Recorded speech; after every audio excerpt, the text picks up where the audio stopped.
here's your EOAlive weather forecast. Hope all of you had a great Thursday. Gabe Curtis reporting on this first day of September, brought to you by Conklin Insurance. We have officially entered meteorological fall, but those temps have not reflected that yet. Much of us into the 90s today, an exception for slightly cooler in those higher elevations, into the mid to the upper 80s with that warm spot on the map, 100 in Ontario.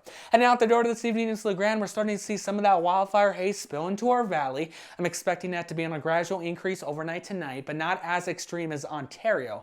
Out that way is where I'm expecting some of that wildfire smoke to make it down to ground level, holding those temperatures warmer into the 60s out that way, cooler the rest of our region into the 50s, and potentially 40s in those higher elevations.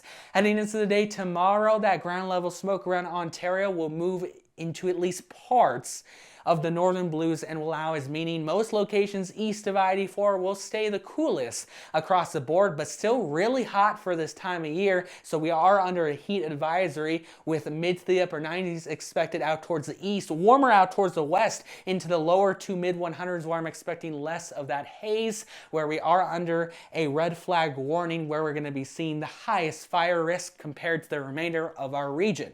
Heading into the day tomorrow for La Grande, it looks like this will start out into the mid 60s at the 8 o'clock hour, with at least some areas seeing that smoke down to ground level. In those places that do may be slow to clear as we begin with a light easterly wind flow, but then during the day we see those winds gradually ramp up.